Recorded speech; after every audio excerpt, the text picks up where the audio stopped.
last couple years, we've been seeing donations go down. And that's nationwide.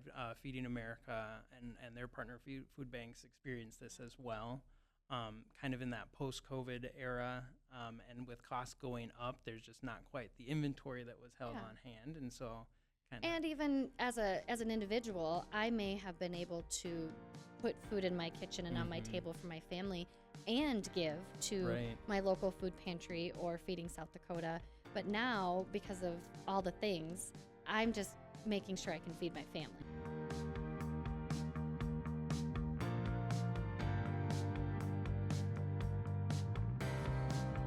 Welcome back to our next episode of Feeding South Dakota. Thanks for tuning in every week and joining us in conversation as we acknowledge our 50 years of service and have the opportunity to share more about the work that we are doing here to fight hunger in South Dakota.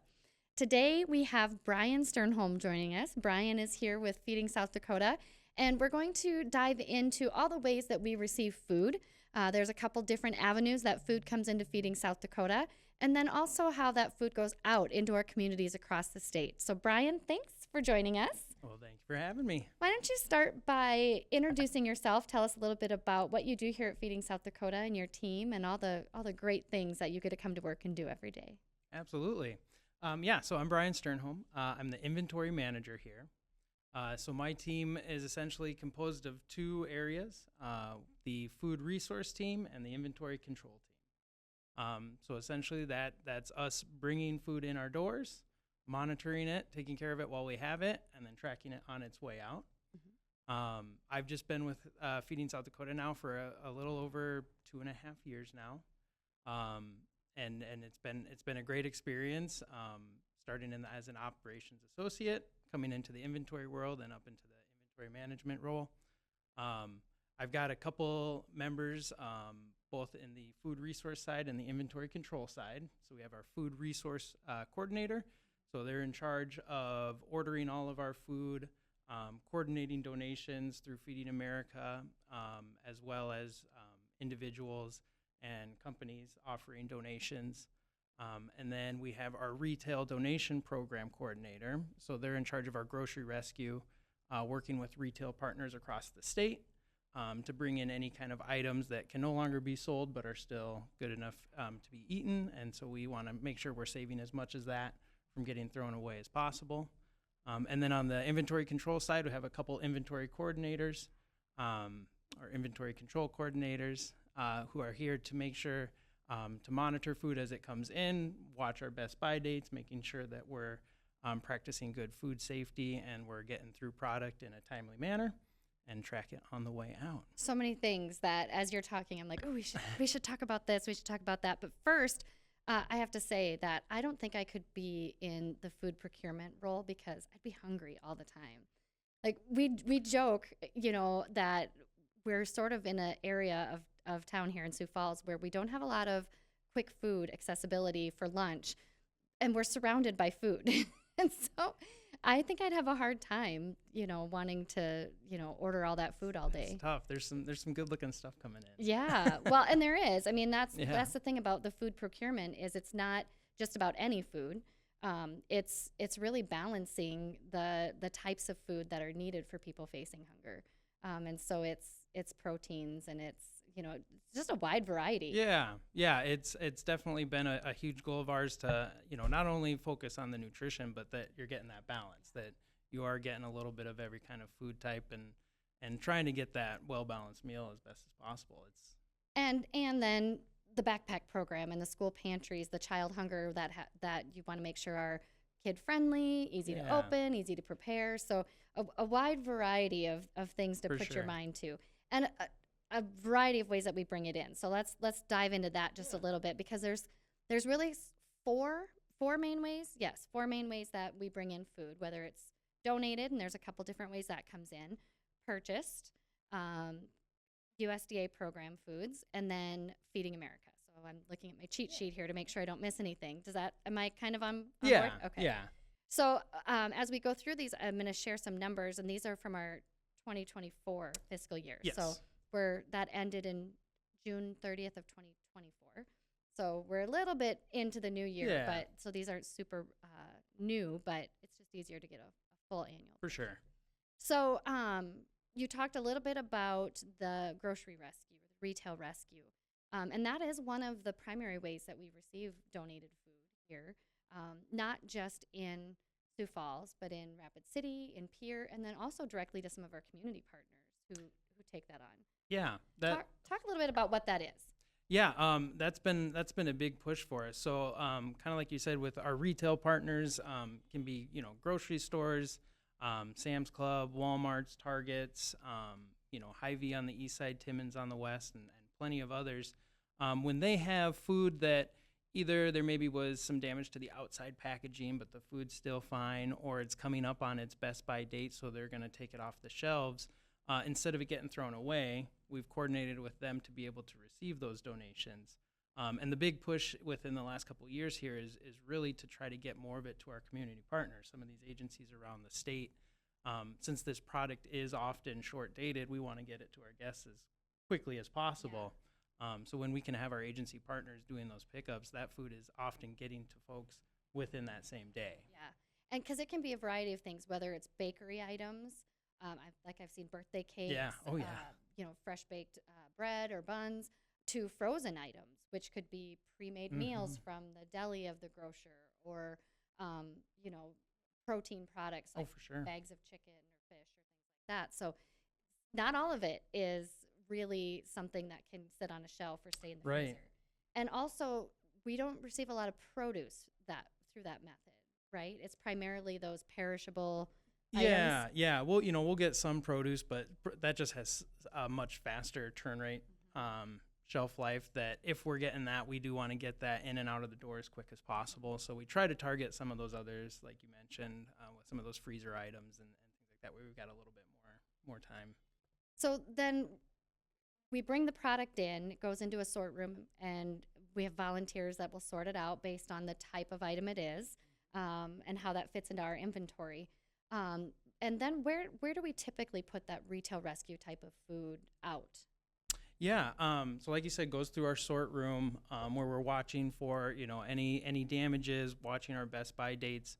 The majority of that is going to some of our pantries, like our school pantries, our wellness pantries, as well as getting used in our mobile packs for our mobile food distributions.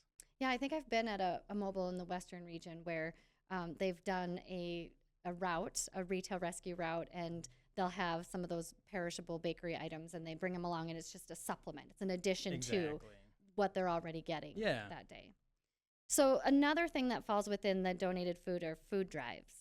And I always like to tell people food drives are great because from my perspective, what food drives really do is help educate. So if you have a Girl Scout troop that wants to do a food drive, or you have a classroom, or if you do it at work or church, you're able to learn about hunger and share that with other people, what the reality is like, the types of food that are needed. And so food drives are great, and they can be fun, like a soup herbal. Yeah, there you go. But, the quantity isn't always there. And we've seen a bit of a decrease in food drives in the last year, coming in. I think it's a lot of work for people to do food drives. But talk a little bit about the process of when food comes in from a food drive. How do we get that through our warehouse and out into the community? Yeah, so it's actually going to be pretty similar to some of that retail rescue or that grocery rescue, because we want to make sure we're still sorting all through it. You'd hope that through our food drives, most of that product we're getting is good quality. A lot of times folks will, it's not just cleaning out their pantries, they're purposely purchasing that product for the food drives. But we always want to take a peek at it and making sure that dates are still within safe timelines, looking for any of that damage, and then sorting out by the product, whether it's fruit or a vegetable, protein and whatnot. And a lot of the food drive goes into our pantries. A lot of it gets used to fill our school pantries, and our wellness pantries is where the majority of that goes. So that's where a food drive is also really beneficial, is we can sort of say, here's the greatest need right now, right? Like we can ask for the low sodium soups, or the gluten-free, or, the specific types of things that are needed. Peanut butter is like always and canned vegetables are always like really popular. But you've mentioned something a couple times that I really, really want to touch on, because I think this is something that a lot of people don't know, and that's these Best Buy dates that you keep talking about. Yes. And I really shouldn't say this coming from the marketing and communications world, but one of the things I've learned as I've been here is it's kind of a marketing ploy. Like I didn't realize this, and I wish I knew this when I was raising kids, because the USDA really has this great app that you can access through a website or through your mobile phone, that you can put in like a pasta and say, how long can this be eaten? Or, put in pasta and it'll say, hey, you can eat that for up to 8 months past that Best Buy. It's still consumable, right? And so you've said we check for that. Yes. Why? So again, we're making sure we're looking for food safety. We want to make sure that any kind of food that's being distributed through us, it's not just, you get what you get, and a lot of times it's kind of the scrapings of the barrel. It's like, no, we want to make sure it's still high quality. It's something that anybody would be able to eat and eat safely.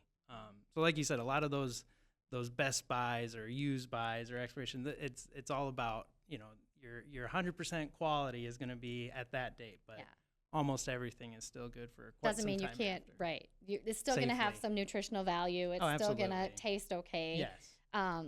And what is so great about Retail Rescue and donated food, more so Retail Rescue, is that it helps take food that would go into a landfill, and it helps us repurpose that food. And it does come with an educational component. We put information in our boxes and give it to our community partners so that people understand that, the date might not be, might be passed, but it's still okay. Go check it out. Head to this website or this app, and it'll tell you that we're not just giving you something for the sake of giving it. And then you mentioned damages. So talk a little bit about that. I know we have some volunteers who are regulars in the sort room, and they kind of get used to what to look for. Yeah. But, what kind of damages are okay to keep and what are not? So like one of the biggest examples, if you think of any kind of canned food, you get a whole tub of that's 800 pounds all stacked together and thrown in together. Dents are going to happen. Yeah. So learning, how much of a dent is too much of a dent. We're making sure that the packaging, the cans, the boxes are all still keeping the food safe, that there's not a hole in the way or a seal has been compromised. Something that bacteria could get in. Okay. And so with food drives, we often have these barrels or boxes, and most of the time it's not an issue, but every now and then you have one can land on another and dent it a little bit too much, or a lot of times with boxes, the outside box might be damaged, but the bag of the food inside is still fine. So we want to make sure that we're not just needlessly throwing something out, that we're doing our due diligence to make sure if that product is still safe to consume. I've seen that in action. I visited a school pantry in Rapid City one evening, and there was this 4-level shelf that had damaged cereal boxes on it. So the bag was still sealed, but the boxes did not look great. But the kids were so excited about the cereal. Yeah. I mean, they didn't care that outer box was damaged. They were really excited to have just the Lucky Charms or the kind of the fun things that other kids might be getting. So that's really cool, and it's really one of those situations where don't judge it by the outside. Right. We're really paying attention and making sure that it's safe. And sometimes things might slip through, but we always tell people, if you're not sure, then don't eat it. Yeah. So donated food, and we'll dive into this a little bit more, but in 2024, we had just over 917,000 pounds of donated food. But that was a really big decrease from the year before in donated product. So then we had to jump into purchased product. And that made up for quite a bit, about 3.5 million pounds of food in 2024 were purchased. So talk a little bit about while purchased isn't ideal because donated helps us keep that dollar down. Talk a little bit about the benefit of purchasing food. So like you said, we want to try to keep the cost down as much as possible to be able to bring in as much donated. But purchase, it's going to be the fresh stuff, especially for when we're trying to fill our agency partners, their pantries and whatnot, and it has the longest shelf life. It's going to be it's online shopping pretty much. We go in, we say, we find those gaps that we're maybe missing from our donated food, as well as, kind of some of the staples or the essentials that we always want to be offering our agency partners. So when it comes to purchase, we know exactly what we're getting. We can target nutritionally exactly what we're, want to find. And like I said, it's got that longest shelf life. It's going to be our freshest stuff. Yeah, and from an inventory standpoint, it really, when we look at some of our programs, it allows you to sort of build out kind of a menu. For sure. Right? So if we have like spaghetti sauce and spaghetti noodles, we can purchase the ground beef to put in that distribution, and you have a meal. Yeah, for sure. And so that's a big part of it too, being able to plan, because in the world of donations, you're not always sure what you're going to get. And so having a little bit more of an idea and being able to build out some of those menus, group some of those meals. One of the things I can always remember is Senator Thune was here at the food bank once, and we had a backpack distribution set up in the volunteer line. And I remember we were, chatting, and he reaches over and he grabs a can that had the ring on the top that you could just pop it open. And he said, "Oh, I really, I prefer these cans because in DC I don't have a can opener." And so now we buy it because it's kid friendly. Yeah. Because sometimes kids don't know how to have don't know how to run a can opener, or might not have one. Right. But I kind of said, "Can you tell the USDA to put those on their lids?" Because we do look for those when we purchase. Yeah. Whereas when we receive food, this transitions really well from USDA programs, federal programs. They're not. I mean, they're actually labels you don't even recognize most of the time. They definitely don't have that pop top. Right. But in 2024, those USDA program foods were actually the largest bucket of food at 4.6 million that came in. So tell us a little bit about those foods. So the state, South Dakota, the Department of Education is actually the recipient of those foods. Yes. And we are so we partner with them to distribute. Yep. Exactly. So talk a little bit about those types of USDA programs that we help administer. Yeah, so we have two major ones. It's TFAP, which is the Emergency Food Assistance Program, and then CSFP, which is our Commodity Supplemental Food Program. We love those acronyms. I know. Just acronyms all day long. And yeah, like you said, it's a USDA program intended to support domestic producers, manufacturers, growers, where the USDA will purchase that product.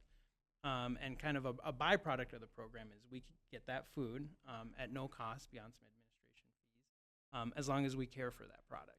We want to make sure that we're not being wasteful with it, and doing our due diligence to make sure that product's getting distributed in a timely manner. But it really will be a little bit of everything. We get, your classic canned fruits and vegetables, some canned meats. We'll get some dried fruits and nuts. We get a lot of our protein actually through TFAP. We'll get a lot of chicken and beef and fish and pork products through TFAP. And we get a very large amount of fresh produce. Through TFAP Great as fresh well. produce. Like there's some fun stuff that comes in, even stuff that we don't see a lot here in South Dakota, but whether it's, whole pineapples, but there have been other things that I've seen come through that I'm like plums and like all these great things that are really a great opportunity to expose people to different types of fruit, but they have a quick turnaround too. Yes. So that when we get those loads, they're going right out on our mobile distributions, going to our partners. We're getting those out the door as quick as possible. Yeah. So the TFAP foods go in mobiles primarily, and then also we have some agency partners that you have to be certified. Yep. They go through all the compliances that we do. So we do have some, but the bulk of it goes through our mobile distribution.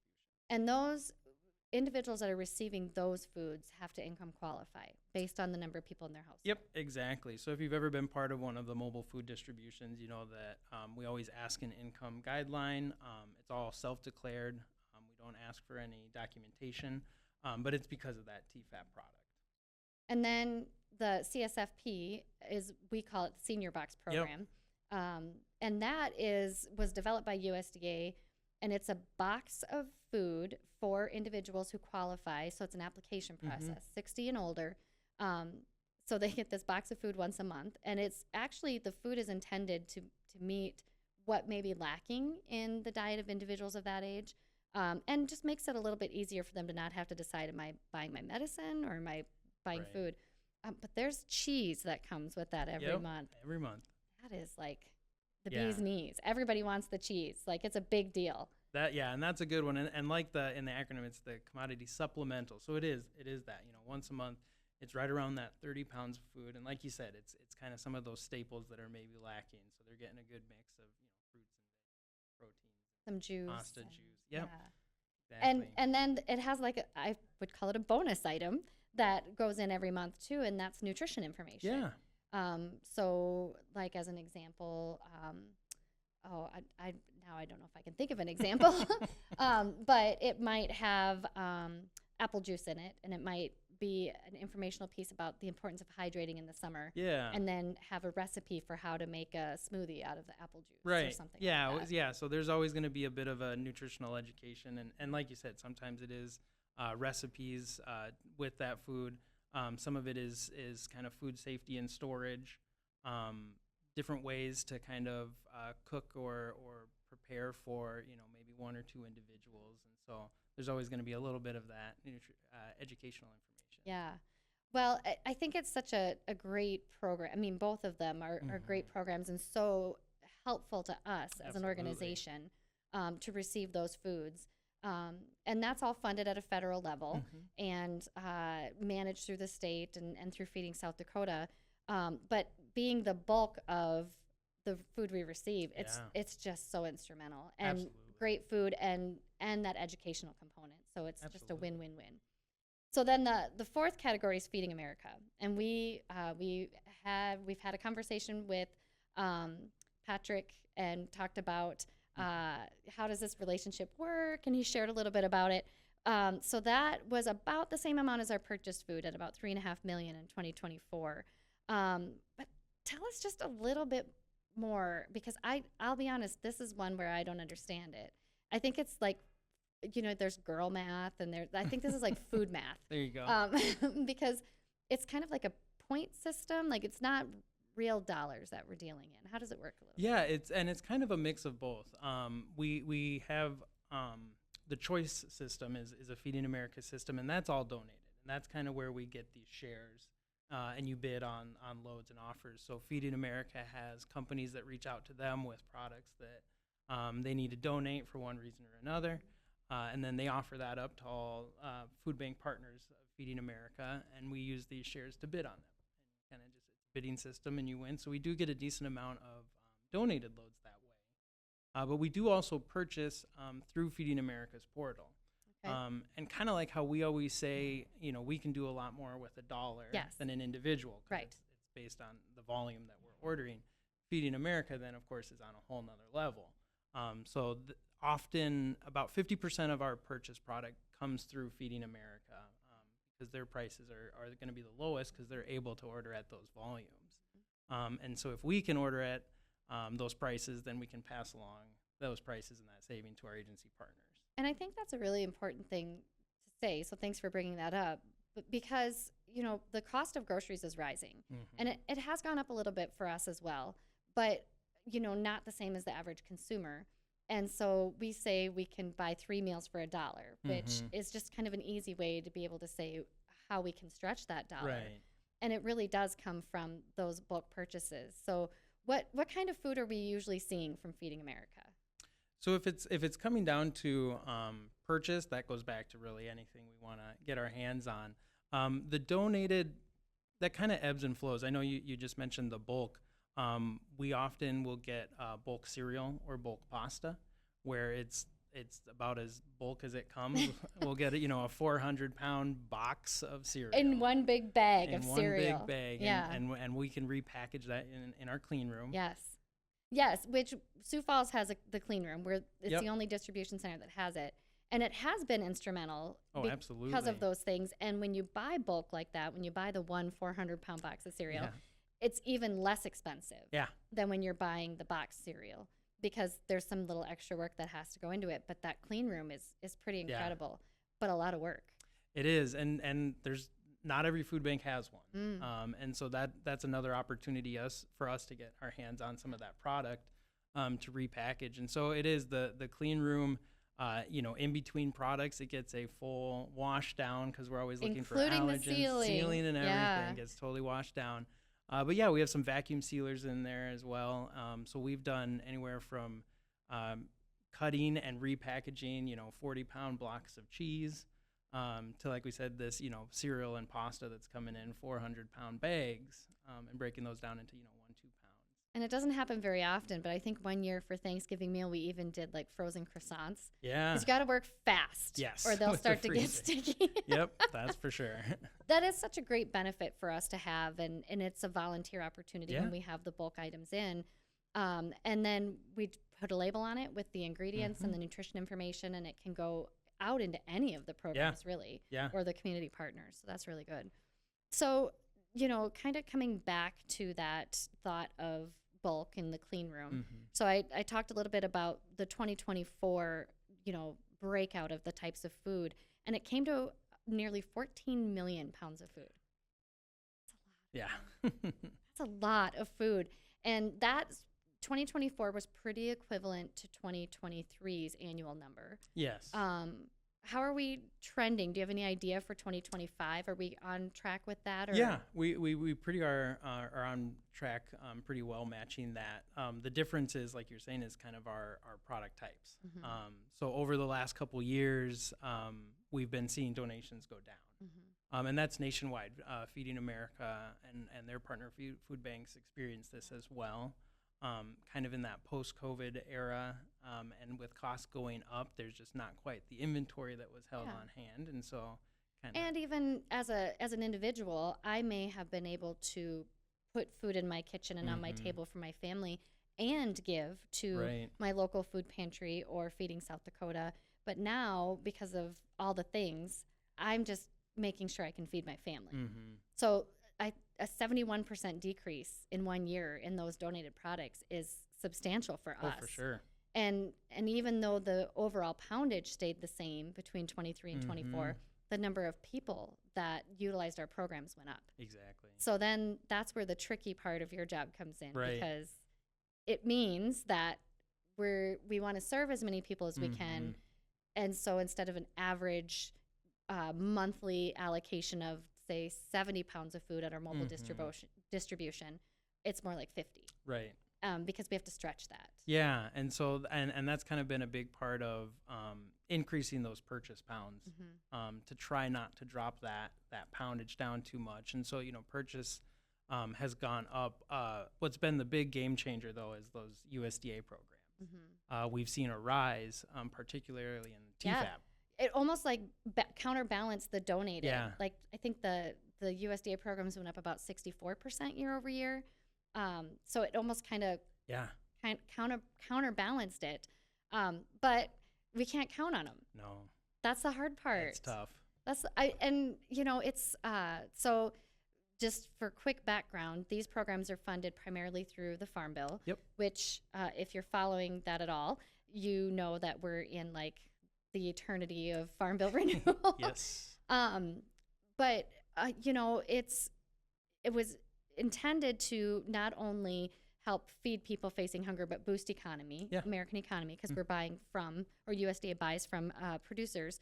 But sometimes, like I think right now you could tell me what's coming in potentially for the next 6 to 8 months. Oh yeah. But then sometimes it's, didn't quite get that secured, and now it's not coming, or it changes. I mean, right now we're going through a lot of federal funding changes, and so that has the potential to really impact that portion of food receiving for us. Yeah, it wouldn't be the first time we got a notification saying a load got canceled because of a lack of funds. Yeah, and also it wasn't that long ago that with the Senior Box program we were having some challenges, because even just the shift of the trucking company that was just bringing the foods across the nation, it took them a while to kind of get into the cadence, and we started to not have products show up for these boxes that go out every month. And so that, you kind of always have to have that plan B in your back pocket, because we don't want to short people. Yeah. And so we really have to kind of look out on that, because that's what did I say? 4.5 million pounds, 4.6 million pounds of food. That's a lot. Like, if that would go away. Oh yeah. No, we've been very lucky to get the amount that we have. And, Yeah. But like you said, it's not guaranteed. No, it is not. It is not. We're very lucky to get those USDA foods, and especially when we're one of the few food banks that's statewide, and so that millions of pounds of food is so essential for us. And so your team is sourcing the food, your team is getting the food out, and there's something that happens in the middle there, and that's the food storage and the food safety. Yeah. And when you're dealing with this amount of poundage and you're getting food to this many people, that's a really important component. So share a little bit about some of the steps that we take here within our warehouses to protect food safety. Like, what are all the things that our team needs to know? And yeah, it's easy to hear warehouse and not think food safety. Yes. But that's what we are. Our shelves are food, and so we want to make sure that, of course, like we talked about, expiration dates, best by dates, even with those extensions that we're following, we're making sure products getting turned around. But the storage itself, we try to run lean and mean, and as products coming in, we're getting it out as well. But we also want to make sure that we're keeping a stock for when things are kind of slowing down, that we can still be bringing food out. So that requires us to store some of our food for a longer period of time. So we want to make sure that we're following any regular food safety that even a restaurant would have. Mm-hmm. There's folks here who are ServSafe certified. If anybody's been in the restaurant world, they would know what that is. So we're following those guidelines of making sure that product is being stored in the right conditions. Right. If there's high allergen foods, we're making sure that's being stored separately. Anything that any other food retailer, like a grocery store. Sure. Freezer temperature, refrigerator temperature. So all of that's, logs are kept, we're monitored. Critter control. It's a real thing. It's a real thing. You got a big warehouse with big doors. Yeah. It took me a minute to realize what the white lines around the warehouse were for. I'm not going to share right now, but yeah. And then as part of a partner with Feeding America, we're also required to be, we have an audit, a warehouse safety audit through AIB, is a company that goes around and they do trainings and audits for food safety. And so every other year we have an audit where we'll have an inspector come in and pretty much from floor to ceiling make sure that we're running things well. And that's true, because we are a warehouse, and that's what they're looking at. And so prior to the audit, the work that's being done is cleaning of the racking. Yeah. Like literally getting up to down. Yes. Yeah. And they're looking for so many things. Mm-hmm. Even you can't have bug spray in the warehouse. Mm-hmm. You can't any contaminants, or it's a very, very thorough inspection. Yeah. And I think it's ranked up to 100 points. Yes. And our last audit, we had all three warehouses scored over 90, I believe, or 89. And yeah, I think it's on the website. If you're curious, head out to the website.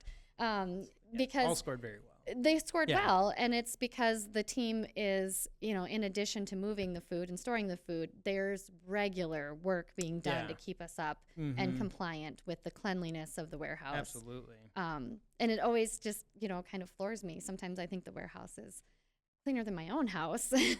Nobody's getting on top of my cupboards in my kitchen and dusting like I've seen the team do here. We like to brag. We've had several drivers, when they're delivering a load, to hop in and have made comments about the cleanliness of our warehouses. Good.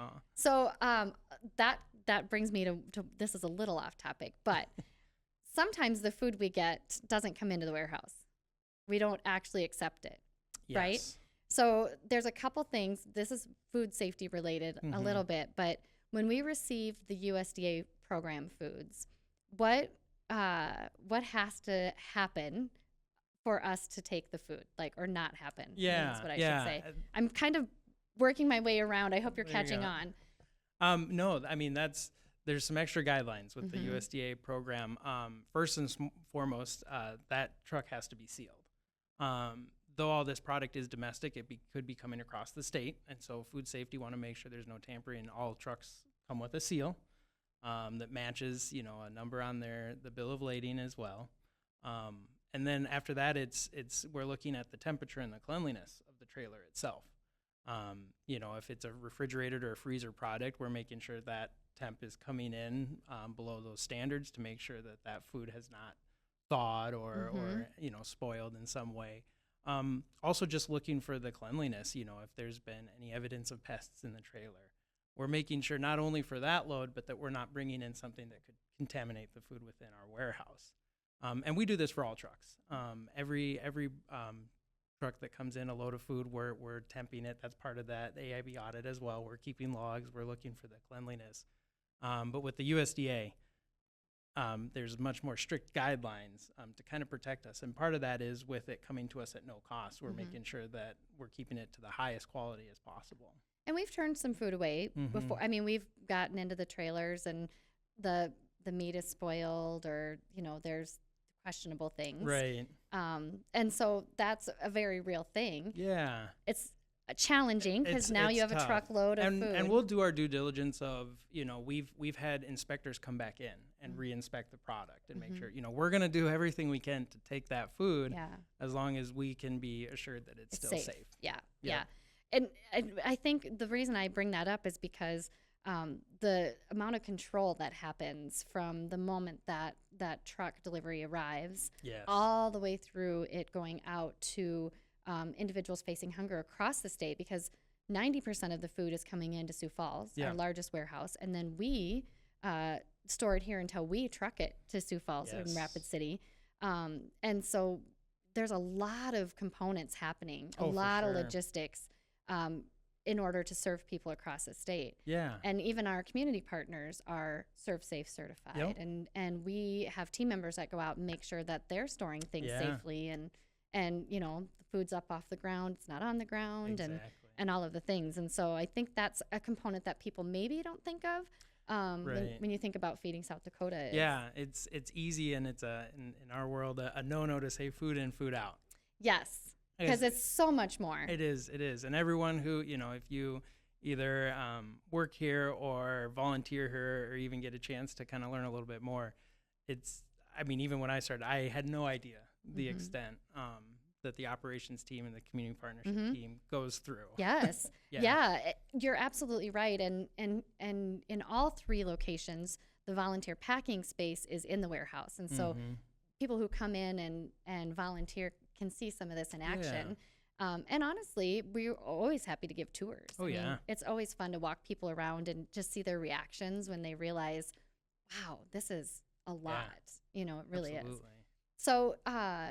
So food's coming in, food's stored, taken care of, and then talk a little bit about how these food types, we've talked about the USDA programs, but where are we putting this food back into? So it takes a lot, to feed people on the regular, and to support our 265-ish community partners.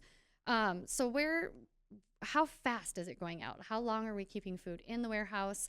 And, where is it going? It's usually a pretty quick turnaround. Like I said, we have some product that we kind of can store for longer periods of time to just make sure that we don't have drops in what we're distributing, even if we're maybe dropping in what we're receiving. But generally, we're trying to, that product that's coming in, that week it maybe is even getting packed up into a mobile food box. So like you said, our agency partners, they order through us. The moment that product's in our doors and we've received it, it's going to hop onto their menu and they can start ordering from there. Like I said, with the mobile food distributions, we're doing multiple packs every week in each site. So when that food comes in the door, it's almost immediately getting turned around right into those packs. As well as with like the school and the wellness pantries, that food drive product that goes through our sort rooms and turns right around into those pantries, and then the senior boxes as well through that CSFP program. That product's getting ordered on a monthly basis, and we're building those boxes on a monthly basis. And so everything pretty much turns around as quick as we can. And I remember when I first started, we were coming out of COVID. So we had hit our height of 17 million pounds, I think, that year.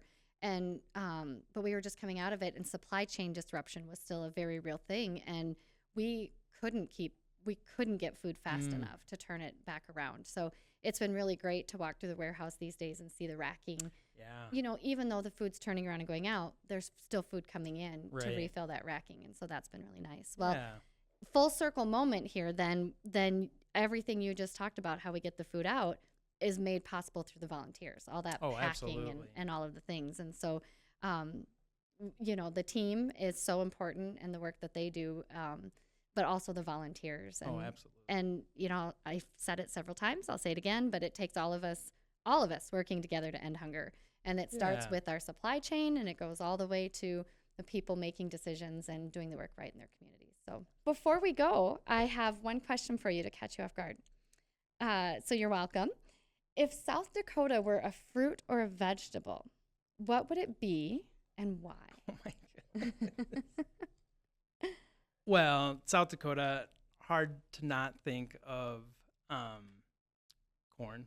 Okay. I don't know if I have the why as much as as someone who grew up in South Dakota and often drove through rural South Dakota, driving by cornfields in the summer is just kind of primo South Dakota. So it's just that association. Yeah. That works. That absolutely works. And, you know, we keep asking this question. We've had a few repeats, but not many. So I think that that won't be the last time we hear the answer corn. So thanks for joining us again today and taking the opportunity to learn more about how Feeding South Dakota brings in food and puts food out, and all the work that's going on in between with the staff doing food safety, inspections, cleaning, and the volunteers doing all the packing. We're really happy to have all of the support that we do in order to end hunger here in South Dakota. Don't forget to join us next week for our next conversation about how food is going out into our communities. Thanks for joining us.